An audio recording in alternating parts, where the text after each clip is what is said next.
Hello guys, welcome back to the podcast. Today is a bit of a different one. It's the first solo episode that I'm doing. I've literally just filmed it there. We've got some interesting topics today. We're going to be going through the fight. I'm going to actually be watching it back in person here, putting it on screen for you so you can watch it back as well. Sort of going through what I was thinking during, before and afterwards as well. Moving to Amsterdam as well is going to be the second thing that we're going to be talking about, and reviewing the first 4 episodes of the podcast that I've already filmed, going through sort of the mistakes that I've made, the highlights, the strengths and the future of the podcast as well really. I'm going to leave a timestamp in the sort of whatever that's called, so you can follow along if there's like any topic that you're interested in, rather than having to watch the whole thing if that's not your cup of tea. But yeah, I hope you enjoy. Yeah, so the first topic of discussion is going to be a fight that I had about a month and a half ago. It was my second fight, well, a little bit differently to the first one. I probably should have done this podcast a couple of weeks ago, just so it would be a bit more relevant for the fight itself. But I'm just going to go through some of the differences between the first and the second fight that I had, how I was feeling coming into this one, and I'm going to be watching it back as well.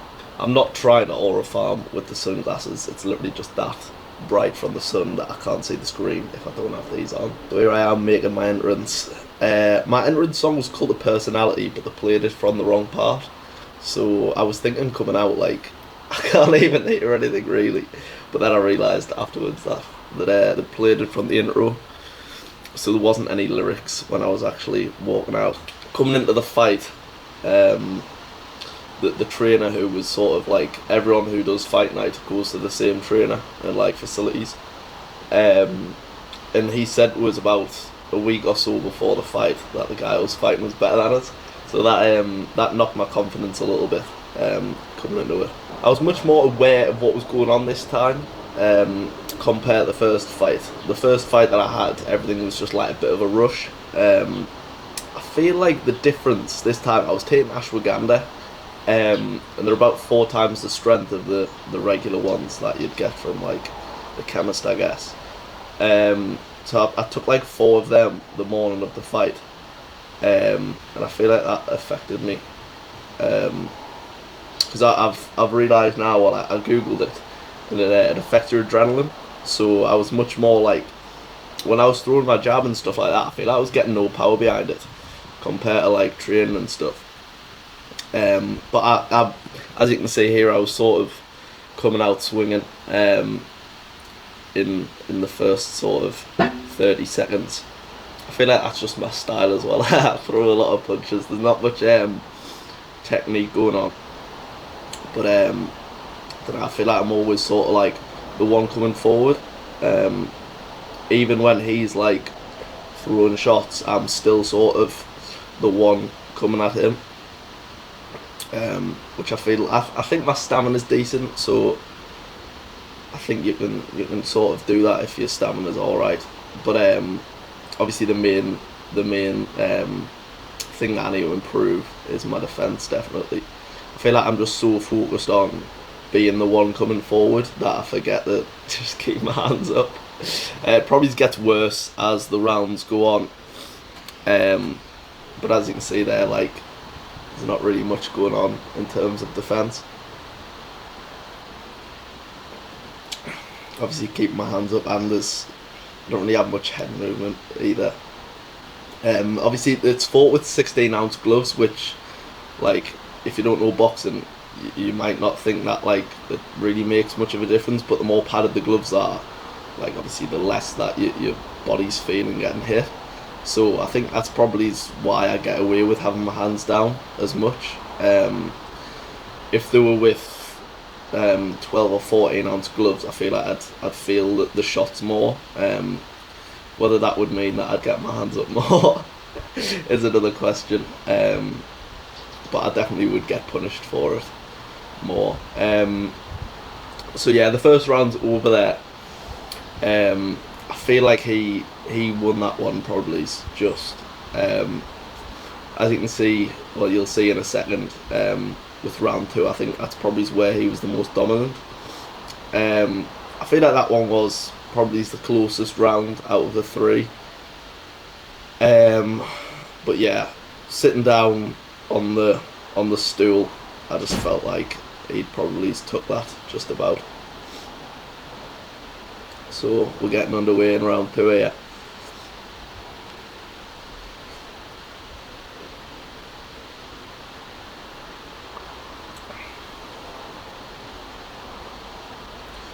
Quite hard to talk through what's actually like going on punch to punch, especially sort of from my side of things. Here I am getting a standing count. I feel like that one was probably fair enough because he threw 4 or 5 punches unanswered. I was still coming forward, but I feel like that standing count was fair enough. I'm going to get a second one in a second here. I feel like that wasn't really fair. So as you can see here, I'm coming forward. Sort of got him in the corner a little bit. Wait for it here. I'm absolutely sweating.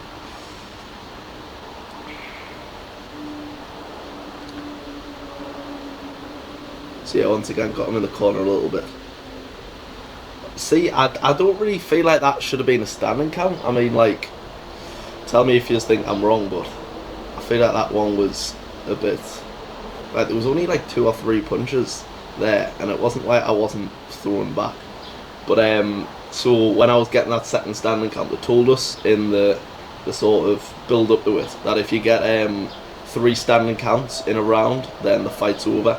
If you don't know what a standing count is, it's basically just like if you get like knocked down in boxing, you've got the count of 10 to get up on your feet and continue the fight.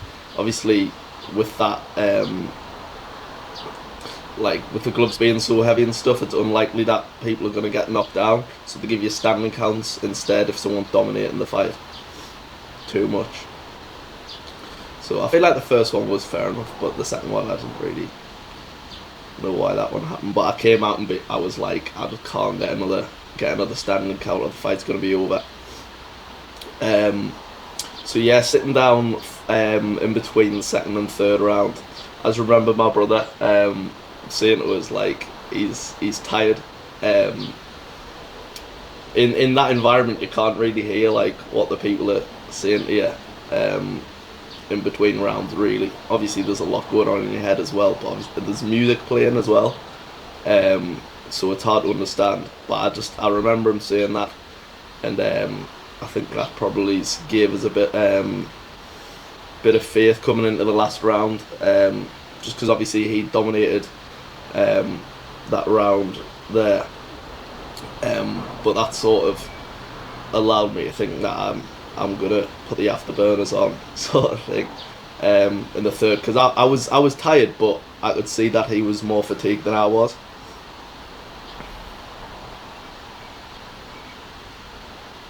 So yeah, I feel like this was probably the most dominant round out of the 3. You know, I've got him in the corner here, but I was that tired that like there wasn't really much going on. I got told off there for grabbing the back of his head, and I think I do it again in a second here, unless that's already been. But I don't know what sort of made us do that. I hit him with a couple of decent uppercuts in this round, like going towards the ropes. I feel like that was probably like I mean, you can see there. I'm just walking forward and just doing that one. There's absolutely nothing behind them punches. Like, yeah, as I said, like taking the ashwagandha and stuff like that, coming into the fight, I just felt quite like, I don't know, like I wasn't nervous at all, really, especially compared to the first one. The ashwagandha helped calm my nerves and stuff, like in the build up to it. Because I was a bit of a wreck the first fight that I had, in terms of like stress and stuff. But I feel like it did affect my performance in this one. Like I've got him in the corner, but he wasn't really like ever in trouble. I'm just sort of like hands down, fucking swinging for the fences. But I knew that it's not scored like a proper boxing match, and then that's the fight over there. But I knew that it wasn't scored like a proper boxing match, like round to round. I feel like they do lean it a lot to what happens in the third round. I'm guessing that's probably because with it only being 3 rounds, whoever's dominating in the third is likely to be dominating if the fight went on further. So I'm guessing that's why they do it, but obviously it's not really scored properly. So standing there, I was assuming that I'd lost. Obviously, like I was pretty happy when they said that I'd won it. Having watched it back a couple of times, and obviously like here as well, I feel like I probably did get a bit lucky with the result. He wasn't too happy with the result, and I can see why. I definitely can. I think he's done like MMA quite a bit, and you can sort of tell that with, especially with his defence. He had a really strong defence, and he was in better like gym shape than me, which I sort of thought that it's unlikely that his cardio was going to be as good as mine. Not that like I've got excellent cardio for a boxer or anything like that, but I feel like it's decent. I was sort of thinking that his cardio is not going to be as good as mine if he's in that good gym shape, because it's hard to just focus on both of them at the same time. So yeah, I think as a boxer, he's definitely better than me. But I think what won it for us is literally just coming forward, because the judges, well, I don't even know who the judges were, to be honest, but I feel like because maybe they don't know boxing that well, they sort of just do it on whoever's like coming forward and making a fight out of it. Obviously at that level as well, you're not going to have like amazing technique from either people. So I think it is just whoever sort of is trying to make the best fight out of it. My opponent was like a bit of a counter puncher. He didn't really throw too many, and I feel like that's probably where he lost it. There was a couple of times I never really felt in trouble in the fight, but there was a couple of times when he'd hit me with a couple of shots, and he could have maybe like came forward and kept throwing, but he'd sort of just hit me with a couple of counter shots when I was coming forward, and then sort of let it go and let me sort of like back off for a couple of seconds without coming forward and putting the pressure on more and more. I've just started training kickboxing. I haven't done any boxing since the fight, but I'm not really planning on doing any more fights in the immediate future. In the future, I would like to do another one, definitely.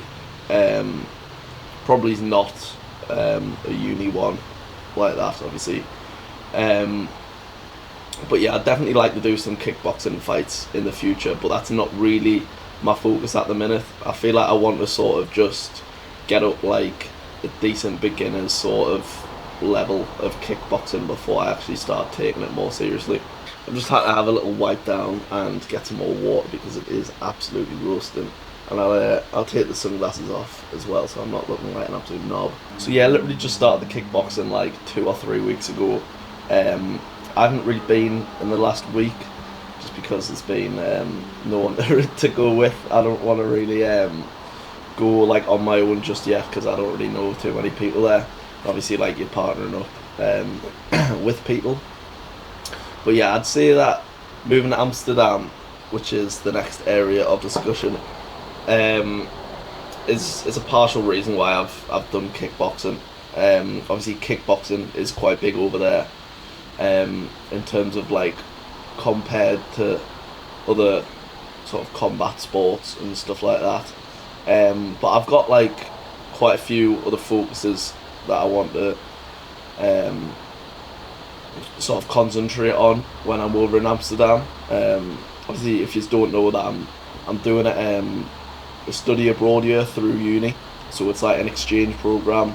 Someone from Amsterdam is moving to Northumbria University, and I'm going in the other direction.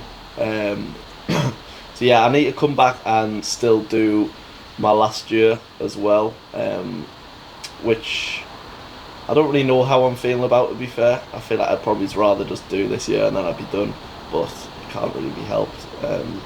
I do like being a student, to be fair, but there's not really going to be anyone that I know still left when I come back at uni. So I don't really know what I'm going to do in terms of where I'm going to live.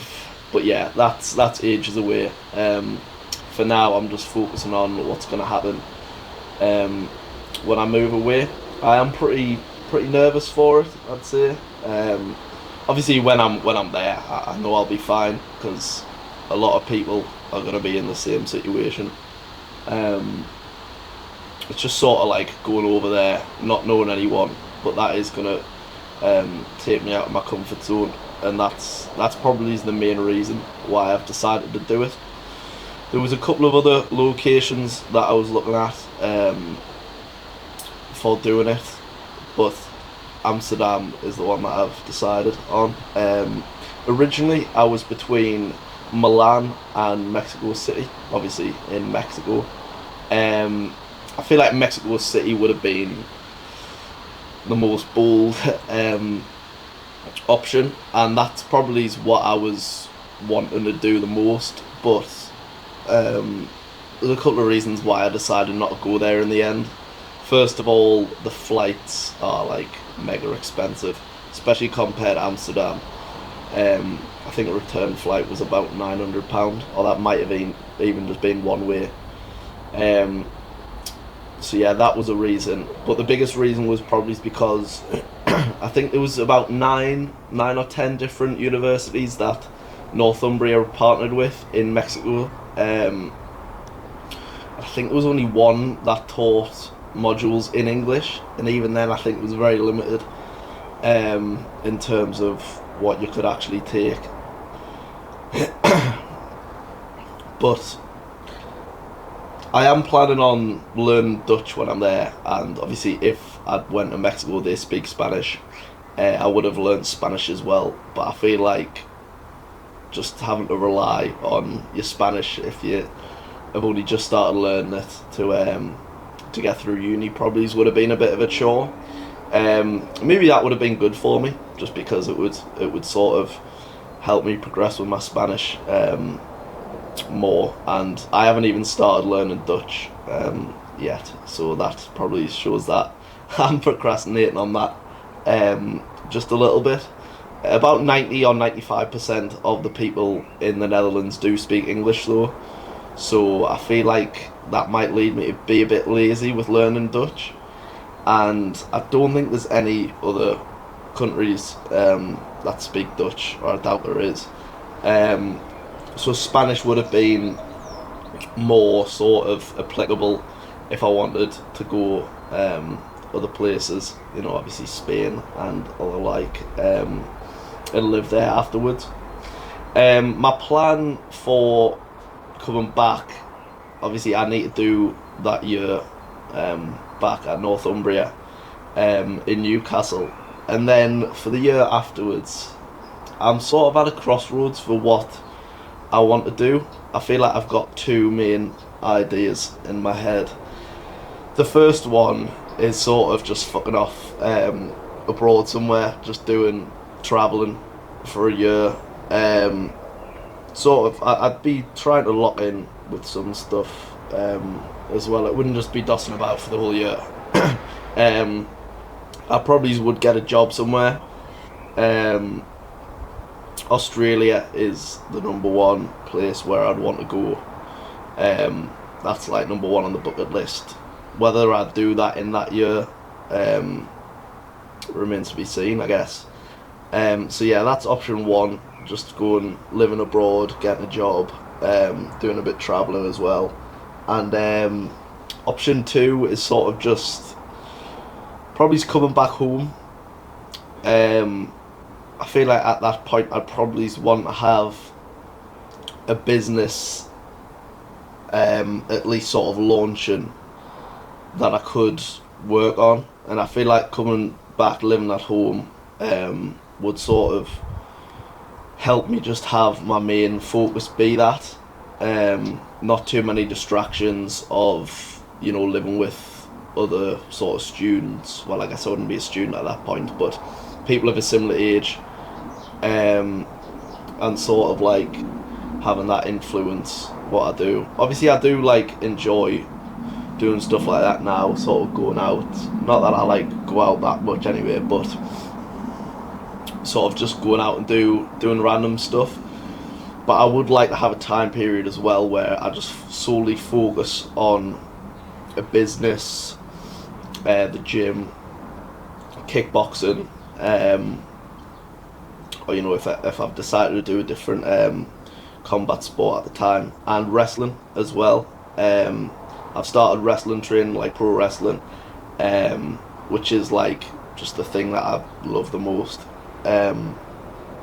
Like since I was a kid, really, just wrestling has been like the number one sort of passion of mine. And in life, I feel like I want to be the sort of person who does things rather than watches other people do them. Like, sometimes I just look around at people and all they care about is like watching other people play football, and they just like go up and down the country like following their team. And I do sort of get it in a sense of like they've been brought up like that. That's sort of like part of their identity. They feel very attached to the club. But like in another sense, I do just think like you're just wasting your life sort of following other people and watching what other people are doing. And they talk about like we as like referring to them and the football club as if like they're one, and I'm just thinking like those 11 players on the pitch and the manager, they don't even know you exist. Do you know what I mean? And it ruins people's weekends sort of just if their team lose. And I'm just thinking there's so much more to life than watching people play football and feeling down if they lose, and like it makes you weak if they win. I just want to be the sort of person that isn't a follower and does things themselves. And I feel like with watching wrestling, like I do enjoy it a lot, but I'd rather take that passion and put it into doing something myself. And I can still watch it, but I can watch it through the lens of how I can improve myself and through my performance. So yeah, I feel like that's applicable to a lot of areas in life. I know I went on a bit of a tangent there about people watching football and stuff like that, but it is being sort of like a bit of a cook, or like not the main character in your own story. And like people say, oh, it's not that deep, like, and I do get that. If you enjoy it, then like it's your life, do whatever you want. But I just don't want to be the sort of person that just like looks back on their life and thinks like I could have been something, and I've just spent my whole life like watching other people be great. So that's another reason why I want to move away, and gain a bit more independence. I think that is the big one, because I do rely on other people a lot to just sort of like sort stuff out for me. And I feel like when I'm over there on my own, obviously I'm going to meet friends and stuff like that, but I'm not going to have anyone that I can rely on to do things that I should be doing myself. So yeah, that's probably the main focuses when I'm over there. Independence. I'm going to find a wrestling school in Amsterdam and sort of work on that for the year. Hopefully there's not one too far away from wherever I'm going to be staying. I still don't have a place to stay yet. There was like a lottery system thing that I was a part of, which is how it works in Amsterdam, because there's such a shortage of housing there at the minute. So the uni enter into a lottery system. You sort of say how much that you want to pay for the accommodation, and then it's completely random what accommodation you get. And I did get somewhere, but then I forgot to pay the deposit on time, which is an example of something that I need to improve on. Just not relying on other people to sort out stuff. Just little things that I need to do every day, sort of errands that I need to run. I sort of tend to put them off a lot in favour of big picture stuff that I'm trying to work towards. Sort of like the difference between what you feel like is important to you versus things that are urgent, and I feel like the majority of the time prioritise the stuff that's important, which I think there's definitely sort of value in that. But I do also need to sort of understand that if there's something that I need to do, I need to just get it out of the way, just do it. Like, instead of just leaving it at the last minute or forgetting about it entirely, end up missing out on an opportunity like getting accommodation in Amsterdam. And now I'm in the situation where it's about a month and a half till I move over there, and I don't have anywhere to stay. And there's a lot of scams and stuff like that out there for accommodation in Amsterdam. And I've sort of put myself in that situation where we're scrambling last minute looking for somewhere when it could have just been sorted.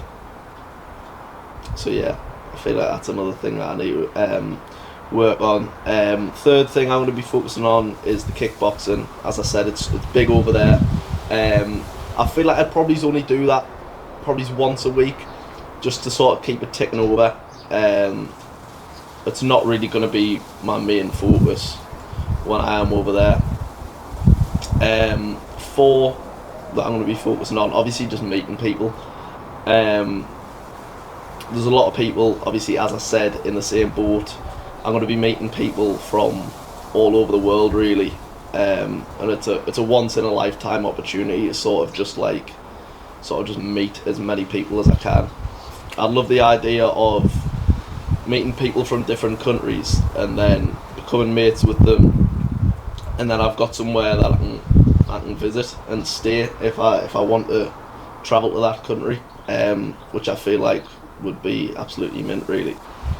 I'd say the 5th focus as well is just making content as well. I haven't really been focusing on that as much as I would have liked to. I created this YouTube channel probably about 6 months ago, and I've done 4 podcast episodes and 2 videos in that time. And one of them, that was the press up one, which was the first one. I had no idea what I was doing, to be honest. I literally filmed it in portrait, but my sort of mindset with that was, even if the video was absolutely crap, I just wanted to get something out there. And obviously, like, it's a bit embarrassing, like, posting online, really. Obviously, like, you don't really get many people saying stuff, because, like, but even if they do, they're just joking. But it is quite a lot to, like, get over that sort of fear of, like, putting yourself out there. But I feel like once you sort of get the ball rolling with the first video or podcast or TikTok or whatever you're doing, every time you post, it just gets easier and easier, really. So yeah, the 3rd topic that I wanted to talk about, obviously we went through the boxing, moving to Amsterdam. The 3rd thing I wanted to talk about is just the podcast in general. As I said, I've done 4 episodes now. This is the 5th one. Obviously, this is the first solo one. I think the reason that I wanted to create the podcast was just to sort of have interesting conversations and put them on camera, rather than have the conversation for the camera, if that makes any sense. And I feel like I'm still sort of figuring out the identity of the podcast. The thing I've found is, through the 4 episodes, so the first one was with Mia, my cousin, which I think was actually quite a decent one, especially for the first episode. But in that, I sort of asked that too many vague questions, the reason that I wanted her on there is because she has so many interesting stories. She's done like loads of mad stuff in her life, even though she's only 2 years older than me. And I feel like I was sort of more just asking. This probably applies more to the second episode that I did with her, which was the third episode that came out. I was just sort of asking her things that I wanted to talk about that she doesn't really have any experience in. So I'm sure I'll get her on for another episode in the future, and I'd like to sort of just delve more into her life, her experiences, rather than just covering things that I wanted to talk about. I think the main positive with that episode is probably the setup that we had in Nice, sort of overlooking the city. It was absolutely beautiful. Very hard to replicate that in the next podcast. The next one was with Dan Wilds, and I actually think that's my favourite episode so far. To be honest, so Dan's one of my brother's best mates, sort of growing up and stuff like that. And I never really spoke to him that much, but he's someone who's very locked in. He's concentrating a lot on his business, and he's got other stuff going on. Obviously, we discussed the football, growing up like as an academy player, and the ultra marathons that he's done as well. He's just done 100k as well, which is like absolutely mental. So yeah, I'd say that's the best episode that I've done so far. I feel like the conversation flowed very naturally, and I think the setup as well, I feel like that sort of helped the flow of the podcast. It was just literally in my living room. I'll put it on screen now. Literally just in my living room, and I felt like that helped it because it felt very informal, it felt casual, it felt like there wasn't even really a camera there. Obviously we were discussing things in a way that like you probably wouldn't talk like normally.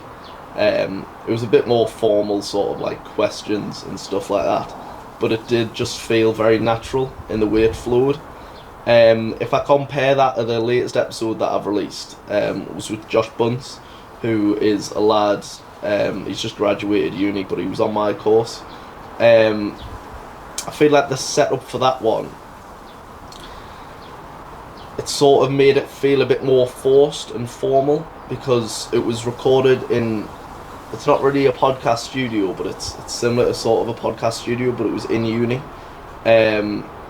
And Josh is someone that I've been out for coffee and like food and whatever, and discussed business and stuff like that. He's someone also who's very zoned in. But I feel like the flow wasn't really there in that podcast. Also, I'd had a few sort of things going on in that day and like the night before, sort of just like, you know, little things that just were going wrong. Which sort of just like threw me off, and my mind was elsewhere.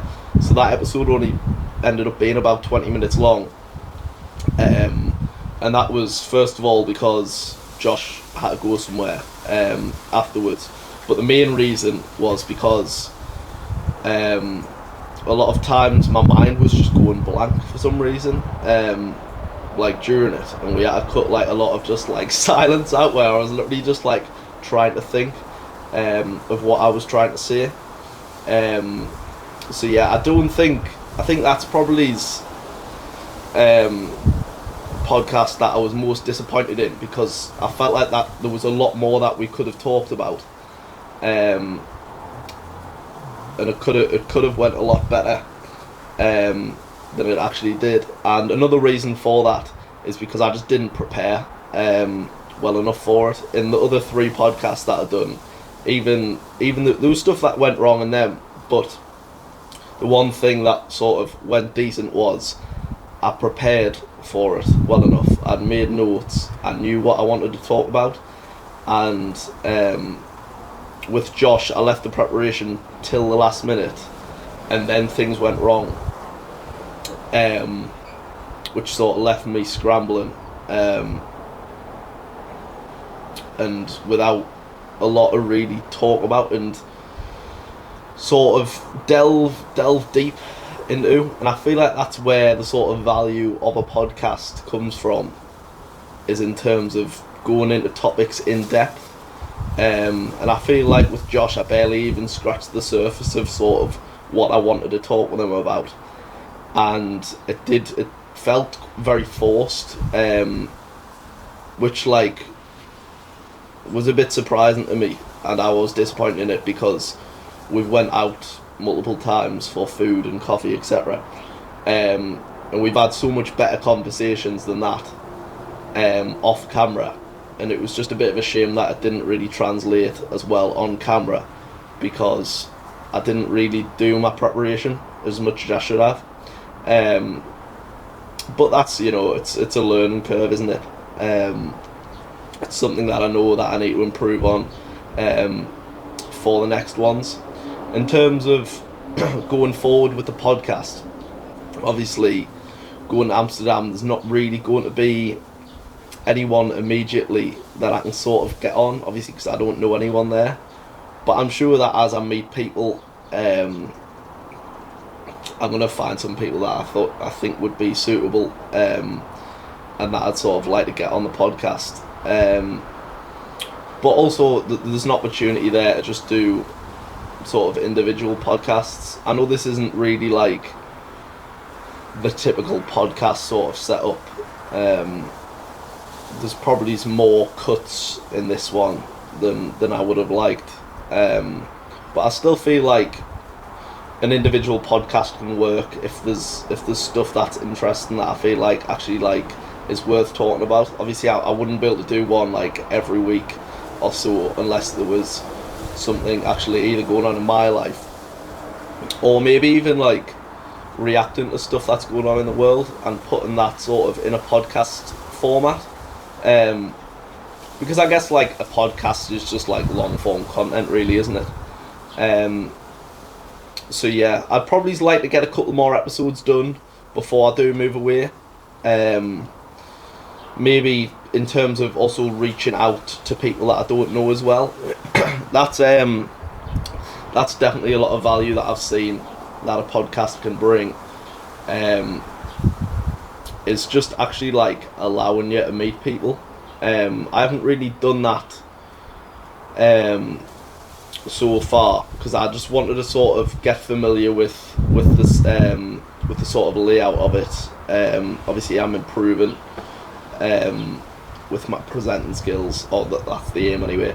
And yeah, I'd just like to get like a bit of just even a small portfolio of like episodes before I then start reaching out to bigger and bigger names.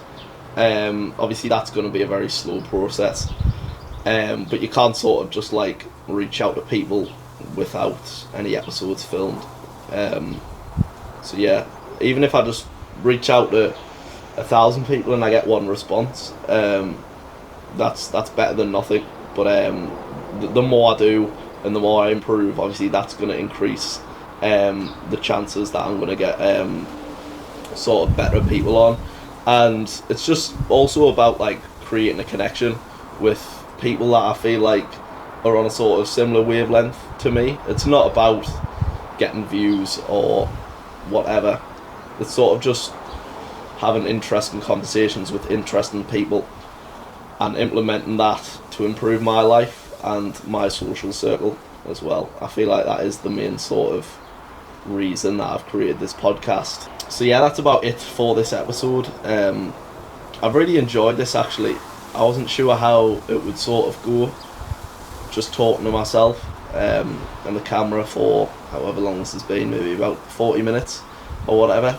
I feel like the topics that I've discussed are quite interesting, and I definitely would do more individual podcasts. It's obviously easier to set up as well because I don't have to align my schedule with whoever I'm getting on, and I don't have to find that person to get on as well. So yeah, I'd definitely like to do more of these in the future, and also just like get more volume out, because that's all I've said on these podcasts, like, I just want to get more and more out, but I've done the exact opposite really. I've recorded like 5 and 6 months, which is isn't enough. It's been longer than that, actually. I think maybe like 7 or 8 months. So yeah, I definitely would like to get more volume in. As I said, a couple of more episodes before Amsterdam. And yeah, I hope you have enjoyed listening to me ramble on. And yeah, thank you for listening, and stay tuned for hopefully more coming in the future.